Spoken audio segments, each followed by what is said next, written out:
నమస్తే అండి అందరికీ. నేను మీ Madhavi Krishna. Welcome to my channel Madhavi Krishna's Navarasa Katha Malika Telugu audio stories. వినండి, వింటూనే ఉండండి. ప్రతిరోజు సరికొత్త ఎపిసోడ్లని. ఓయ్ పిల్ల నీ గొప్పేంటి 45వ భాగం. గోపి ఆ హేమంత్ గాడిని వాళ్ళ నాన్న బెయిల్ మీద బయటికి తీసుకువచ్చేశాడు. అసలు అలాంటి వెధవలకి ఉరిశిక్ష చేయాలి ఆవేశపడ్డాడు సూరి. అందరూ భార్గవి ఇంటి దగ్గర ఉన్నారు. హాస్పిటల్లో టెస్ట్ చేసిన డాక్టర్ ఆడపిల్లలిద్దరి మీద క్లోరోఫామ్ ఉపయోగించబడిందని, ప్రమాదమేమీ లేదని, త్వరలోనే నిద్రలేస్తారని చెప్పడంతో అందరూ ఊపిరి పీల్చుకున్నారు. భార్గవ ఏమీ మాట్లాడలేదు. అతను ఈ సంఘటన గురించి ఆలోచించడం లేదు. అతని ఆందోళన వేరే విషయం గురించి. అందుకే అన్యమనస్కంగా ఉన్నాడు. రేఖ సంకీర్తనతో సహా మేడ మీద ఆడపిల్లల గదిలో ఉంది. గోపి సూరి ఆవేశాన్ని చూసి చిన్నగా నిట్టూర్చాడు. దురదృష్టవశాత్తు భారతీయ చట్టంలో కిడ్నాప్కి ఉరిశిక్ష లేదు సూరి. వాళ్ళు తీసుకెళ్ళి ఏం చేయబోతున్నారు అన్నదానికి శిక్ష లేదు, అక్కడ ఏం జరిగింది అన్నదానికి తప్ప. వాళ్ళు ఆ ఆడపిల్లలని ఏదైనా చెయ్యాలని అనుకున్నారు కాబట్టి వాళ్ళకి శిక్ష వేయండి అంటే మన చట్టంలో కుదరదు, అది రుజువైతే తప్ప. ఉదాహరణకి ఇప్పుడు నువ్వు వాళ్ళని చంపేయాలని అన్నావు. ఆ ఆలోచన నీ మనసులోకి వచ్చినందుకు నువ్వు హంతకుడివి కావు. ఆ ఆలోచనని ఆచరణలో పెడితేనే అది నేరం అవుతుంది. అలా ఉంటుంది చట్టం, వివరించాడు గోపి. సూరి ఏమీ మాట్లాడలేదు. సూరి, చట్టం నుంచి వాడు తప్పించుకుని ఉండొచ్చేమో కానీ మనం వేసిన శిక్ష నుంచి తప్పించుకోలేదు. మీడియాలో వైరల్ అయిన వాడి వీడియో ఇప్పుడిప్పుడే వాడిని బయటికి రానివ్వదు.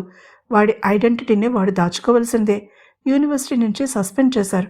వేరే ఎక్కడ సీట్ దొరకదు. ఎఫ్ఐఆర్ ఫైల్ అయింది. ఎక్కడా ఉద్యోగం దొరకదు. విదేశాలు వెళ్ళడానికి ఉండదు. కోర్టు వాడికి శిక్ష వేసి అది పూర్తయ్యే వరకు. ఇక ఆ విషయం వదిలిపెట్టు, మనం ఫోకస్ పెట్టవలసిన పనులు వేరే ఉన్నాయి అన్నాడు గోపి. గోపి మాటల్లో లాజిక్ ఉండడంతో ఇక చర్చించలేదు సూరి. థ్యాంక్ యూ గోపి, నీకు అసలు ఈ మాట చెప్పడానికి ఉదయం నుంచి సమయమే దొరకలేదు. భార్గవ తన ఆలోచనల నుంచి బయటపడి అన్నాడు. మొహమాటంగా నవ్వాడు గోపి. అంత పెద్ద మాట ఎందుకండి, నేను పెద్దగా చేసిందేమీ లేదు అంటూ తేలికగా తీసి పారేశాడు.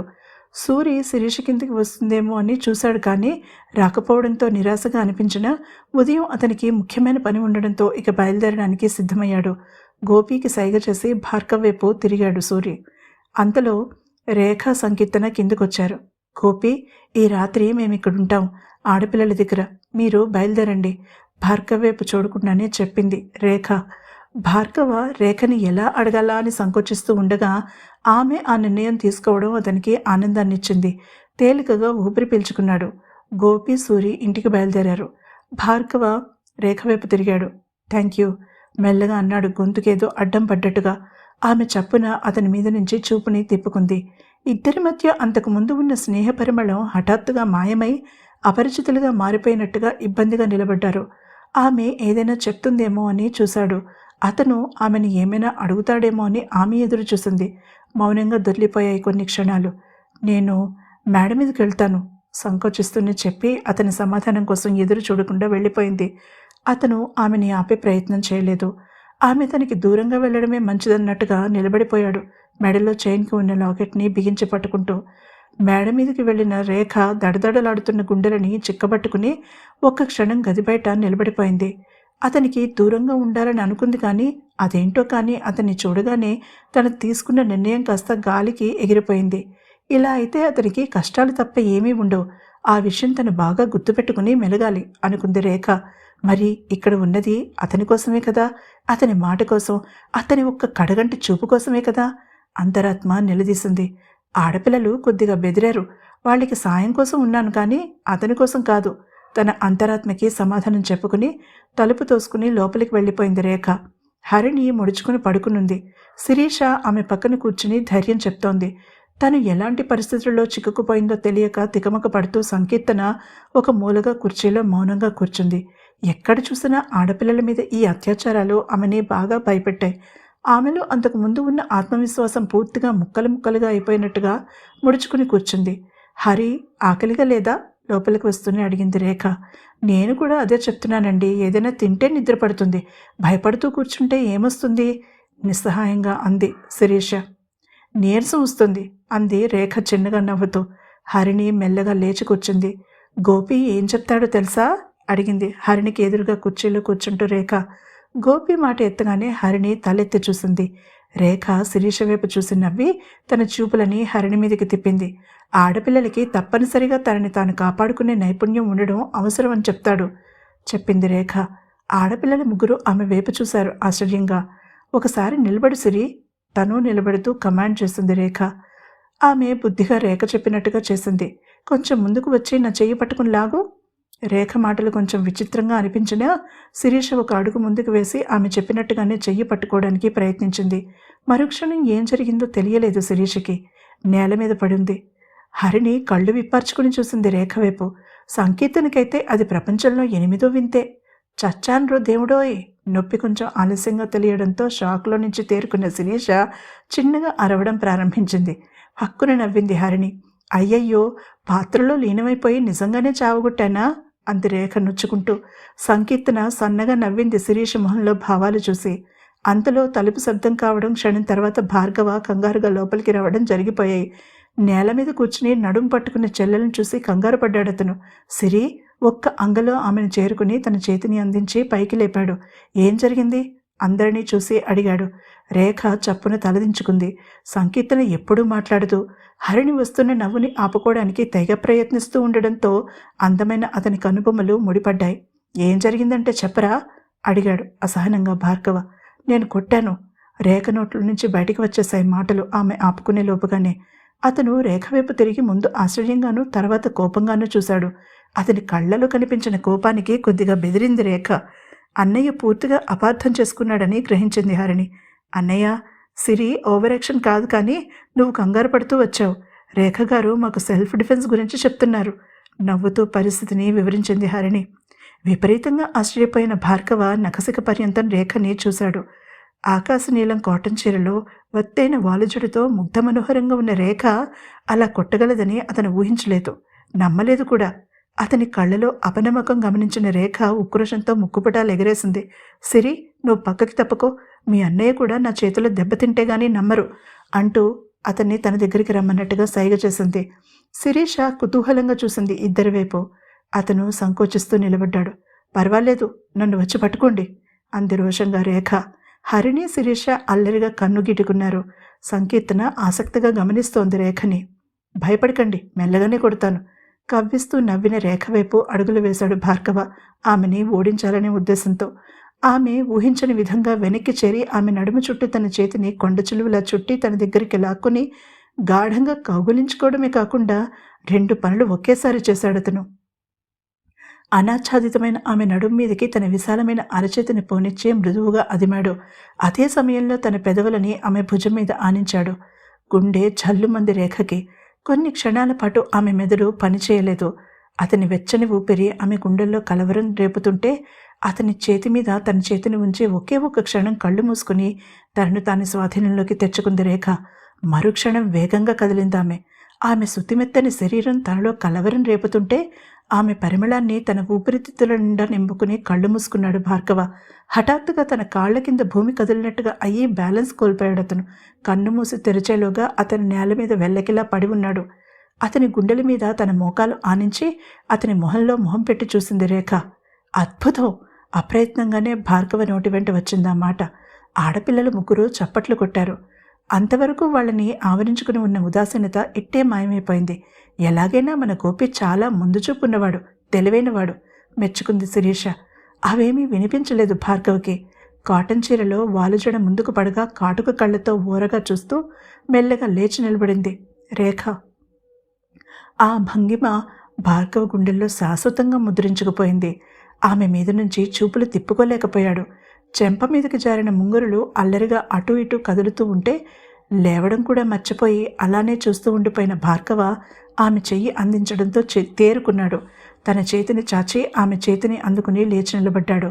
అన్నయ్య లాంటి బలమైన వ్యక్తిని అంత సులువుగా పడగొట్టగలిగారంటే ఖచ్చితంగా మార్షల్ ఆర్ట్స్ బాగా ఉపయోగపడతాయన్నమాట సెల్ఫ్ డిఫెన్స్కి అంది శిరీష. నేను వద్దని ఎంత చెప్పినా గోపి పట్టుపట్టి నన్ను ఇక్కడ ఒక స్కూల్లో చేర్పించాడు. కరాటే నేర్చుకున్నాను. భార్గవ కళ్ళలో ప్రశంస కనిపించడంతో బిడియంగా చెప్పింది రేఖ. అందరూ భోజనాల కోసం కిందకి దిగారు. హరి, సిరి అప్పుడే ప్లాన్ చేసేసుకుంటున్నారు తమ్ము కూడా కరాటేలో చేరాలని. ముందు నేను ఉద్యోగంలో చేరాలి మొదటిసారిగా తనంతట తాను మాట్లాడుతూ అంది సంకీర్తన. తప్పక చేరదు గాని కీర్తో. కానీ మృగాలు ఉన్న ఈ సమాజంలో మనని మనం కాపాడుకునే నైపుణ్యాన్ని సంపాదించుకోవాలి. డబ్బు గురించి ఆలోచించకు. అప్పుగా తీసుకో, నీకు ఉద్యోగం వచ్చాక తీర్చేద్దువు గాని అంది హరిణి. ఆడపిల్లలు ముగ్గురు సంకీర్తన ఉద్యోగం గురించి మాట్లాడుకుంటున్నారు. భార్గవ, రేఖ వంటగదిలోకి చేరుకున్నారు. అప్పుడు గుర్తొచ్చింది అతనికి వంట చేయలేదన్న విషయం. కంగారేమీ లేదు, అరగంటలో చేసేస్తాను. పిల్లలు ముగ్గురిని అంతవరకు జ్యూస్ తాగి ఉండమని చెప్పండి అంది ఫ్రిడ్జ్ తెరిచి కూరలు తీస్తూ రేఖ. ఆమె అంత యథాలాపంగా పిల్లలు అంటూ స్వతంత్రంగా వంటగదిలో తిరుగుతూ ఉంటే అతని గుండె లయ తప్పింది. ఆమెనే చూస్తూ నిలబడ్డాడు. ఎందుకో ఆ క్షణం అతని మనసులో సందేహాలు, సంకోచాలు మాయమయ్యాయి. ఎంతకాలం ఇలా నన్ను తలుచుకుంటూ ఒంటరిగా ఉంటావు రామ్? మన ప్రణయం మళ్ళీ భూమి మీదకి వచ్చే అవకాశం ఇవ్వవా అని శీతల్ నిలదీస్తున్నట్టుగా అనిపించింది. భార్గవ కంఠం సవరించుకున్నాడు. ఇంకా ఇక్కడే ఉన్నారా? జ్యూస్ గ్లాసులు ఇచ్చేసరండి అంది రేఖ చిన్నగా నవ్వుతూ. కానీ ఆ నవ్వులో అంతకు ముందు ఉన్న చనువు లేకపోవడం గమనించాడు భార్గవ. మౌనంగా ఆమె చేతిలో ట్రేన్ అందుకుని బయటికి నడిచాడు. చెల్లెళ్ళకి ఆ ట్రే ఇచ్చి తిరిగి వంటగదిలోకి వచ్చి గోడకి ఆనుకుని చేతులు కట్టుకుని నిలబడి ఆమెనే గమనిస్తున్నాడు. అతను తనని చూస్తున్నాడని తెలిసినా ఆమె మాట్లాడే ప్రయత్నం చేయలేదు. అతని స్పర్శ ఆమెను వదిలిపోలేదు. ఇంకా తడబాటును కప్పిపుచ్చుకుంటూ రైస్ కుక్కర్లో అన్నం పెట్టి చాకు తీసుకుని బెండకాయలు తరగడానికి ప్రయత్నించింది. కానీ ఏకాగ్రత కుదరలేదు. అతను నెమ్మదిగా ఆమె దగ్గరికి చేరుకుని చేతిలో నుంచి చాకు తీసేసుకున్నాడు. ఇలాంటి పనులు శ్రద్ధగా చేయాలి, లేకపోతే గాయాలవుతాయి చెప్పి చిన్నగా నవ్వి తను తరగడం ప్రారంభించాడు. ఆమె ఏమీ మాట్లాడలేదు, వేరే పనిలో మునిగిపోయింది. గోపి నీకు తమ్ముడిగా ఉండడం నీ అదృష్టం అనుకుంటున్నాను నేను అన్నాడు సంభాషణ ప్రారంభిస్తూ భార్గవ. ఆమె అలా మౌనంగా ఉండడం అతనికి నచ్చలేదు. అంతకుముందు తనతో గలగలా మాట్లాడినట్టే ఇప్పుడు కూడా మాట్లాడితే బాగుండునని అనిపించింది. నాకు తెలుసు, వాడు అన్ని కోణాల నుంచి ఆలోచిస్తాడు. సమస్యని ముందుగానే ఊహించి అందుకు తగినట్టుగా చర్యలు తీసుకుంటాడు చెప్పింది రేఖ. నేను నా చెల్లెళ్ళ విషయంలో ఆ బాధ్యతని నిర్వర్తించలేకపోయాను. నిన్ను చూస్తుంటే నేను ఒక ఫెయిల్యూర్ అని మరింత స్పష్టంగా తెలుస్తోంది అన్నాడు భార్గవ. ఆమె అతని వైపు తిరిగి కొద్దిగా కోపంగా చూసింది. అదే సమయానికి అతను కూడా ఆమె వైపు తిరిగాడు. నిజం రేఖ, ఈ రోజు సంగతే చూడు. వాళ్ళకి సెల్ఫ్ డిఫెన్స్ తెలిస్తే అంత ఘోరం జరగపోను కదా. సమయానికి గోపేశ్వరి సరిగ్గా ఆలోచించారు కాబట్టి సరిపోయింది. లేకపోతే నాకు నేను సమాధానం చెప్పుకోగలిగేవాడినా అన్నాడు బాధగా కళ్ళు మూసుకుని. ఇలా జరుగుతుందని మీరు ఊహించి ఉండరు. అయినా సమస్య లోతు తెలియగానే మీరు చేయగలిగేది మీరు చేశారు. హరిణిని ఆ సోమసుందరం కబంధహస్తాల నుంచి తీసుకొచ్చేశారు. ఇక దేనికి గతాన్ని తలుచుకుని బాధపడడం? గతంలో చేసిన తప్పుల నుంచి పాఠం నేర్చుకోవాలి, కానీ గతాన్ని పట్టుకుని వేళ్లాడుతూ మనలో మనం కుమిలిపోకూడదు చెప్పి వంట పనిలో మునిగిపోయింది. ఆమె అన్న ఆఖరి మాటలు అతని మనసులో బాగా నాటుకుపోయాయి. గతాన్ని పట్టుకుని వేళ్లాడుతున్నాడు అతను. శీతల్ని ప్రేమించడం తప్పు కాదు, ఆ ప్రేమ ఎప్పటికీ ఉంటుంది. కానీ గతంలో చిక్కుకుని రేఖ లాంటి మంచి అమ్మాయిని వదులుకుంటున్నాడా? తనని తానే ప్రశ్నించుకున్నాడు అతను. ఆమెని వెనక నుంచి కౌగిలించుకోవడం మనసులో మెదిలింది. తనకి ఆమె స్పర్శ నచ్చింది. మనసు, ఆలోచన అంతకన్నా నచ్చాయి. మరి ఆమెకి దగ్గర కావడానికి ఎందుకు సంకోచం? ఆమెకి తనంటే ఇష్టమని తెలుస్తూనే ఉంది. ఏదో సంకోచం తమని ఆపుతోంది. తనది తెలుసు, ఆమెది తెలుసుకోవాలి. అతనిలో ఆలోచనలో అంతర్మథనం జరుగుతూ ఉండగా బయట గేటు విసురుగా కొట్టుకునే శబ్దం అయింది. హరిణి! సోమసుందరం గర్జన వినిపించింది. గోపి, సూరి స్టూడియోలో కూర్చున్నారు. అమ్మా నాన్న నా బుర్ర తినేస్తున్నారా? సినిమాలు తీసుకుంటూ కూర్చుంటే పెళ్లి కాదు అని. ఇప్పుడు నాకు కూడా అది కరెక్టేనేమో అనిపిస్తోంది. శిరీష గొప్పింటి పిల్ల. ఆమెకి నా ప్రేమ అయితే చెప్పాను, కానీ పెళ్ళి అంటే ఎలా? నాకంటూ ఒక నికరమైన సంపాదన లేదు, ఒక స్థిరమైన ఉద్యోగము లేదు. భార్గవ మంచివాడు, పెళ్లికి ఒప్పుకుంటాడు. కానీ నేను శిరీష్ని జాగ్రత్తగా చూసుకోవాలి కదా అన్నాడు సూరి నుదురు రుద్దుకుంటూ. గోపి ఏమీ మాట్లాడలేదు. సూరి అతన్ని కదపలేదు. తన ఆలోచనలో తను ఉన్నాడు. మరిప్పుడు ఏం చేద్దామని అడిగాడు కొంత సమయం గడిచాక గోపి. అదే అర్థం కావడం లేదురా. నాకు ఎవరి దగ్గర ఉద్యోగం చేయడం ఇష్టం లేదు. మనమేమో ఏవేవో ఆశలతో క్యాంపస్ ఉద్యోగాలు వదిలేసి మన కళలను వెతుక్కుంటూ సమాజంలోకి అడుగుపెట్టాం. ఏదో సినిమాలు చూసి వాళ్ళలాగా నేను తీసేయగలను అనుకున్నాను గోపి. కానీ షార్ట్ ఫిల్మ్స్ ఒక్కొక్కటి తీయడానికి ప్రాక్టికల్గా ప్రాబ్లమ్స్ చాలా కనిపిస్తున్నాయి. నాకు ఎంత కష్టమైనా ఇష్టంగానే ఉంది. కానీ ఇప్పుడు నా జీవితంలోకి ఒక అమ్మాయి వచ్చింది. ప్రేమ డబ్బు చూడదు అనడం చాలా హాస్యాస్పదంగా ఉంటుంది గోపి. అంటే పేద గొప్ప అని చూడకపోవచ్చు, కానీ చేతిలో డబ్బు లేకుండా ఎలారా ఆడపిల్లని బయటకు తీసుకువెళ్ళడం? శిరీష చాలా అల్పసంతోషి. తనకి పెద్ద పెద్ద కోరికలు లేవు. తనకి ఉద్యోగం చేయడం ఇష్టం లేదని చెప్పింది. తనకి ఇంట్లో ఉంటూ నన్ను చూసుకోవడం ఇష్టమని చెప్తున్నప్పుడు మనసంతా ఆనందంతో నిండిపోయింది. అలాగే భయం కూడా. ఇద్దరి సంపాదనతోనే గడిచే జీవితం వేరు, ఒక్కరి సంపాదనతో గడవడం వేరు. క్వాలిటీ ఆఫ్ లైఫ్ ఆమెకి ఇవ్వాలంటే నేను మరింత కష్టపడాలి. తన మనసులో ఉన్న టెన్షన్ని అతను గోపి ముందు పెట్టేశాడు. చిన్నగా నవ్వాడు గోపి.